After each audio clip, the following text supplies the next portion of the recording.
Welcome to this explainer. Okay, tell me if this sounds familiar. You get home from a completely normal, totally low-stakes social gathering, and you just feel absolutely, inexplicably exhausted. Well, if you're nodding your head right now, you are in exactly the right place. Today, we're validating a deeply draining social experience that literally millions of people go through every single day, usually completely in secret. We're diving into the hidden, weighted burden of being hyper-aware.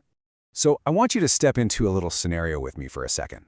Imagine walking into a room. Maybe it's a dinner party, a meeting at work, or just, hanging out with friends. For a lot of people, they walk in, they say hi, find a seat, and that's it. Simple, right?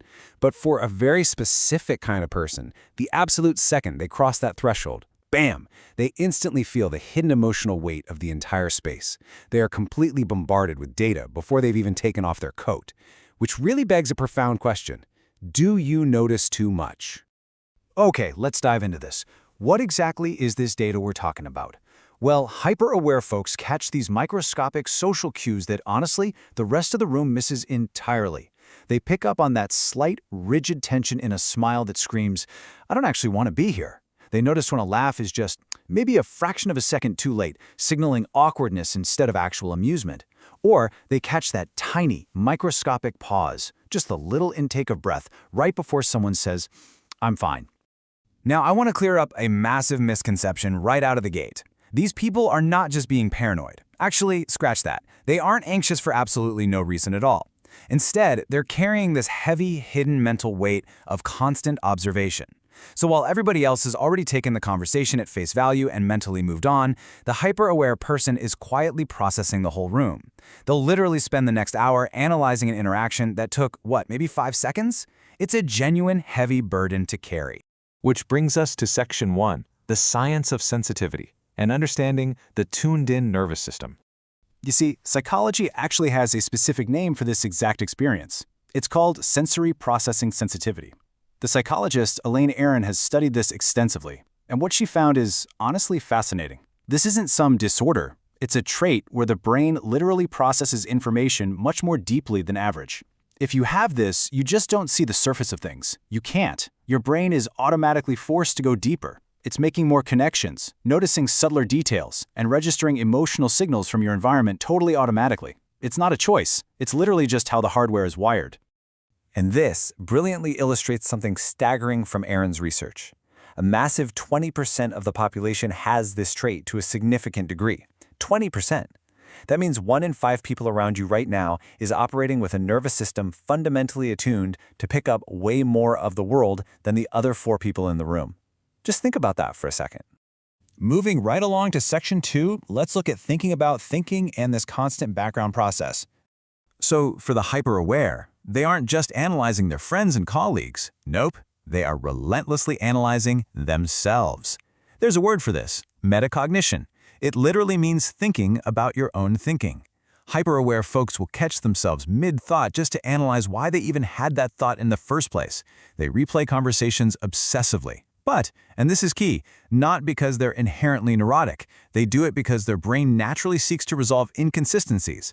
If something didn't quite click or make sense, this background program is just going to run constantly until the puzzle is finally solved. The really crucial point here is how this splits into 2 distinct categories. Psychologist Tasha Utrick has done some amazing research on this, dividing it into internal self-awareness versus external self-awareness. So internal is understanding your own values, your emotions, your motivations. External, on the other hand, is understanding how others perceive you. And here is the kicker. Most people are only decent at one of these, and honestly, pretty bad at the other. But hyper-aware people, they often have both of these dials turned up dangerously high. When you've got both internal and external self-awareness cranked up to the absolute maximum, you essentially become 3 people at once. Let that sink in.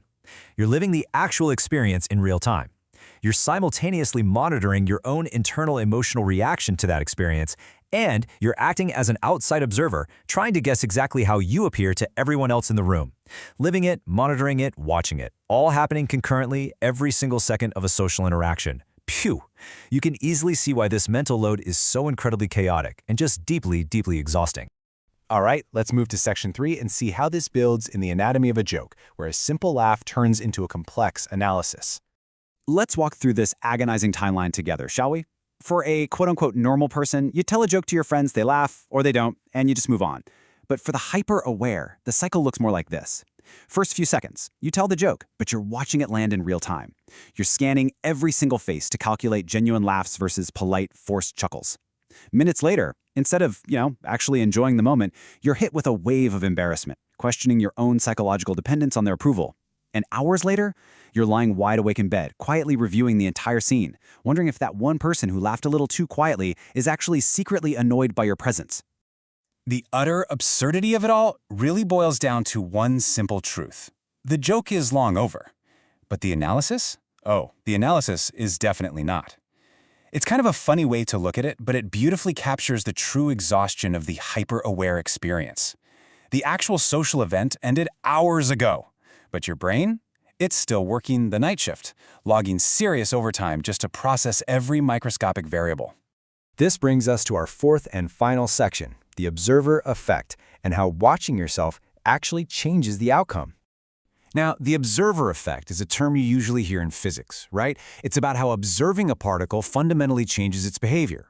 But man, it perfectly describes what happens in the human mind when you can never, ever stop watching yourself. When you are intensely aware that you're doing something, the mere act of observing yourself completely changes how naturally you do it. Athletes actually have a really great term for this. They call it paralysis by analysis. Think about a baseball player swinging a bat, or a runner in a full sprint. The exact moment they become too intensely conscious of the mechanics, like how exactly is my elbow bending, or how is my foot striking the ground, they completely lose their fluid instinct. The movement just breaks down. Well, exactly the same thing happens to hyper-aware people socially. They're so busy analyzing the mechanics of the conversation that they completely lose their fluid, natural social instinct. Which leaves us with the ultimate heavy cost of all this hyper-awareness. Because they struggle with this absolute inability to shut down that self-monitoring, they face a really tragic loss of natural spontaneity in their social and emotional lives. Spontaneity requires a temporary shutdown of observation. It requires you to just be. And because that shutdown rarely ever happens for them, they are almost never fully inside the moment. So, that leaves us with a critical, final thought to reflect on today. It's the delicate balance between profoundly understanding the world around you and actually getting to experience it. Ask yourself, if your self-monitoring never shuts down, are you ever truly living inside the moment?